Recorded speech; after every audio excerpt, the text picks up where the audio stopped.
দেশে এইচএমপিভি সংক্রমণ রোধে ইমিগ্রেশনের সতর্ক অবস্থা জারি করা হয়েছে। বিষয়ে বিস্তারিত জানাতে বেনাপোল থেকে যুক্ত হচ্ছেন সহকর্মী বকুল মাহবুব।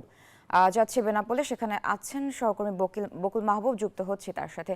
বকুল, বন্দরে কি ধরনের সতর্কতা জারি করা হয়েছে এবং প্রতিরোধে স্বাস্থ্য দপ্তরের যে 7 নির্দেশনা সেগুলো ঠিকভাবে মানা হচ্ছে কিনা আমাদের জানাবেন বিস্তারিত।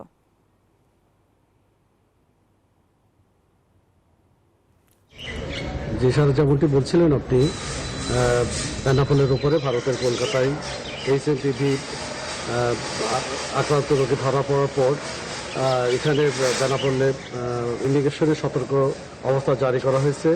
বেনাপোল ইমিগ্রেশন স্বাস্থ্য বিভাগ থেকে এখানে 6 জনের একটি টিম সার্বক্ষণিক কাজ করছে।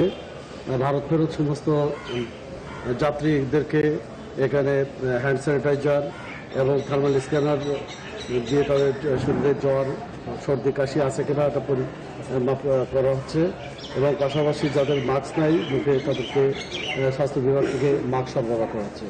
আমরা কথা বলছিলাম স্বাস্থ্য বিভাগের এখানে যে কর্মরত ডাক্তার আব্দুল মজিদের সাথে।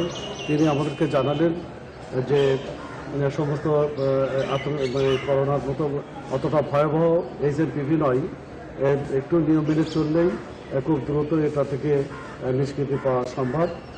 উনি আমাদেরকে বললেন।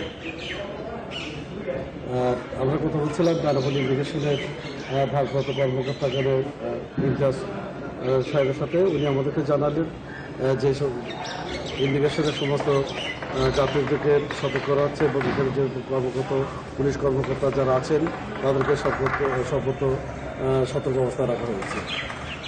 আর আমদানি রপ্তানির সাথে এখানে যেসব পণ্যবাহী ট্রাক ভারত থেকে আসছে, আমরা সকালবেলা দেখেছিলাম তাদেরকে সতর্কতামূলক দেওয়া হচ্ছে বন্দর কর্তৃপক্ষের পক্ষ থেকে। জি, আমরা ফিরে যাচ্ছি। বকুল, আপনাকে ধন্যবাদ।